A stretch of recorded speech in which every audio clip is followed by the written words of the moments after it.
Halo, perkenalkan nama lengkap saya Petrus Demas Sulelak, NIM 19030030064. Di sini saya akan menjelaskan sedikit mengenai tugas sosiologi ekonomi tentang sistem-sistem ekonomi. Jadi bab yang ketiga ini tentang sistem-sistem ekonomi. Sistem ekonomi merupakan institusi sosial sekaligus bagian dari sistem sosial yang terbentuk guna menjawab masalah-masalah mendasar ekonomi, yaitu mengatur persoalan seputar produksi, distribusi, serta konsumsi barang dan jasa. Sistem ekonomi merupakan bagian dari sistem sosial yang beroperasi dengan menggunakan sumber daya yang ada di masyarakat.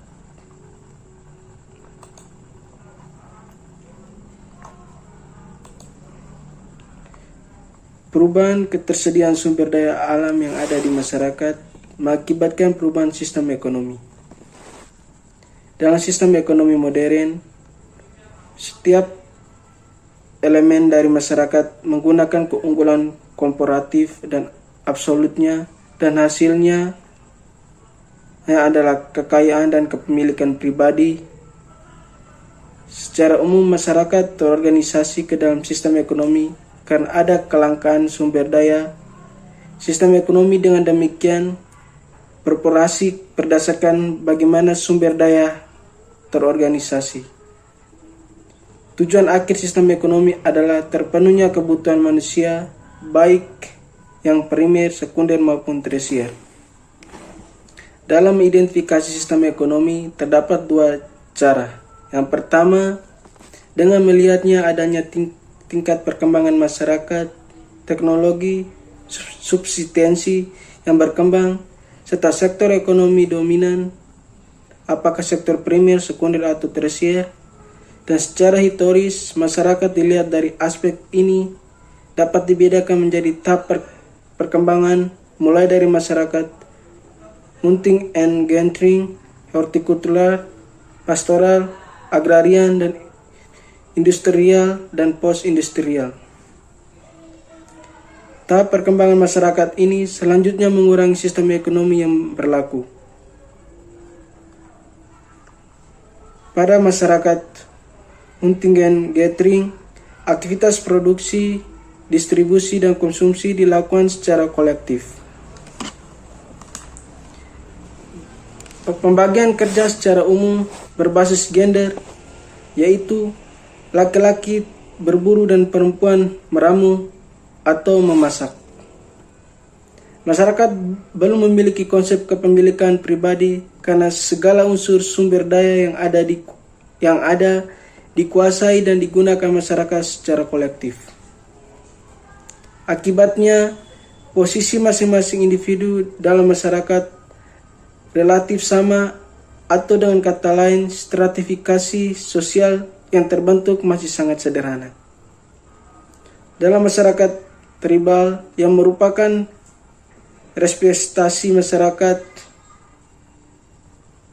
ini, satu-satunya posisi yang berbeda di masyarakat adalah pemimpin dan kepala suku. Kebutuhan masyarakat pun juga masih sangat terbatas. Tahap selanjutnya, masyarakat hortikultural atau pastoral. Karakteristik masyarakat ini masih relatif sama dengan masyarakat tahap sebelumnya. Hanya saja bedanya pada masyarakat ini sudah dikenal aktivitas budidaya baik untuk tumbuh-tumbuhan maupun hewan piaraan.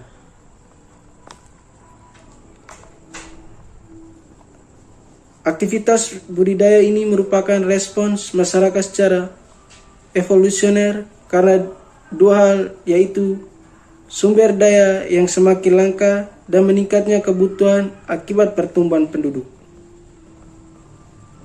Masyarakat tidak lagi menggantungkan kemurahan karena alam dan tidak selalu menyediakan kebutuhan setiap waktu.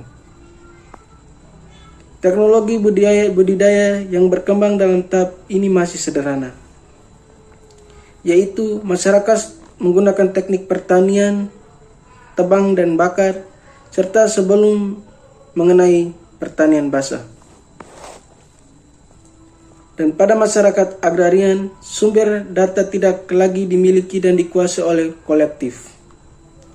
Masyarakat sudah mengenai pemilikan pribadi, meskipun ada sumber daya tertentu yang dikuasai secara kolektif, seperti lapangan atau padang rumput untuk pengembala ternak. Teknik pertanian semakin maju ditandai dengan berbagai alat pertanian terbuat dari besi, dalam kurung cangkul, baja, dan sebagainya. Masyarakat mengenai irigasi untuk meningkatkan hasil pertaniannya. Dengan demikian, masyarakat telah mengenal pertanian basah. Sektor ekonomi dominan dalam sistem ekonomi masyarakat masih bersifat primer. Sektor pertanian ini kemudian mengalami pergeseran menjadi sektor pertanian sekunder pada tahap perkembangan masyarakat selanjutnya, yaitu industrial. Masyarakat industrial tidak lagi mengandalkan kekuatan-kekuatan alam dan menunjang aktivitas produksinya. Kekuatan-kekuatan mesin, listrik, minyak, dan bahan nuklir digunakan untuk aktivitas produksi yang diupayakan tidak lagi dalam skala kecil, tetapi bersifat masif. Tingkat kebutuhan, kepemilikan pribadi, dan stratifikasi sosial yang terbentuk menjadi semakin kompleks. Tahap perkembangan masyarakat yang terakhir ini ditandai dengan aktivitas produksi yang dilakukan dengan otomatisasi, komputerisasi, robotisasi, dan secara umum kekuatan mikroelektronik. Cara yang kedua untuk mengidentifikasi sistem ekonomi adalah dengan melihat dari aspek kepemilikan apa yang disebut dengan Marx sebagai alat-alat produksi. Berdasarkan cara kedua ini, masyarakat dapat dibedakan menjadi masyarakat primitif atau perbudakan, feodalisme, kapitalis, dan sosialisme. Pada masyarakat primitif, tidak dikenal pemilikan pribadi. Masyarakat diperbudakan, utamanya adalah kepemilikan tentang kerja upah. Selanjutnya pada masyarakat feodalisme, kepemilikan tanah oleh tuan-tuan tanah menjadi ciri utama. Pada masyarakat kapitalis, pemilikan kapital atau modal oleh kaum kapitalis, dan terakhir pada masyarakat sosialis, kepemilikan sumber daya berada di tangan negara. Perbedaan pola kepemilikan sumber daya tersebut selanjutnya membawa akibat yang luas di masyarakat. Yang ke-A, perekonomian pasar kapitalis. Dalam sistem ekonomi kapitalis, pemilihan konsumen terhadap barang dan jasa menentukan apa yang akan diproduksi dan oleh siapa. Sistem ekonomi ini memberikan kebebasan ekonomi sehingga pada setiap konsumen tersedia berbagai pilihan untuk mengkonsumsi produk, baik berupa barang maupun jasa. Sistem ini menekankan filosofi individualisme yang percaya akan kepemilikan pribadi atas produksi dan fasilitas distribusi. Keterbatasan sistem ekonomi ini adalah ketika pemerintah menerapkan konsep negara kesejahteraan yang meliputi peran aturan tentang kompensasi bagi pekerja, jaminan sosial, mengatur perumahan, pertanian, kesehatan, makanan, transportasi, komunikasi, keamanan, pendidikan, dan pasokan air, listrik, dan sebagainya. Yang ke-B, perkembangan pasar sosialis. Perbedaan dengan sistem ekonomi kapitalisme, dalam sistem ekonomi sosialis, hak milik pribadi dan hak milik pendapat dihapuskan. Negara memiliki semua faktor produksi dan distribusi. Dengan negara-negara komunis, keputusan penggunaan dan alokasi sumber daya negara dibuat oleh para perencanaan pemerintah. Jumlah kepemilikan seorang atas barang-barang seperti mobil, sepatu, dan televisi, sepeda motor, dan lain-lain juga ditentukan oleh perencanaan pemerintah. Sosialisme merupakan sistem ekonomi yang seluruh alat produksi, tanah, mesin, dan peralatan dikuasai oleh negara. Bentuk sosialisme radikal berusaha menghapus seluruh kepemilikan pribadi. Namun demikian, sosialisme yang telah moderat mengisi seseorang untuk memiliki dan menggunakan sejumlah barang untuk kepentingan pribadi.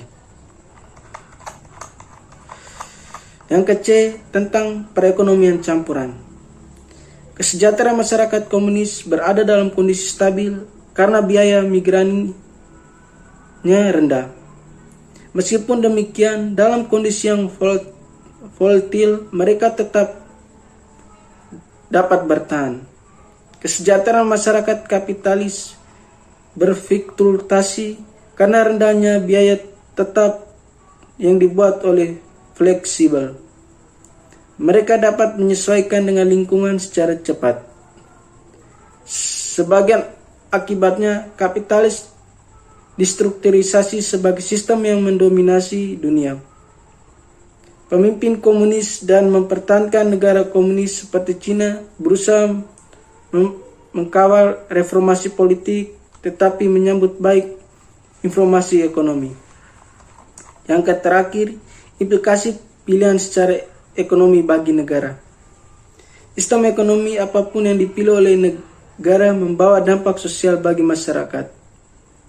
Peter L. Berger dalam karyanya Pyramids of Sacrifices membuktikan bahwa baik sistem kapitalisme maupun sosialisme berdampak penderitaan jutaan warga masyarakat. Menurutnya, di balik kedua sistem tersembunyi mitos-mitos, yaitu mitos pertumbuhan dalam kapitalisme dan mitos revolusi dalam sosialisme. Mitos-mitos tersebut mengatasi rasionalis, praktis, dan teoritis kedua ideologi itu. Ketika melawan kapitalisme, perlu dilacak kritik bahwa kapitalisme terlalu materialis. Sekian dan terima kasih dari saya, Bu.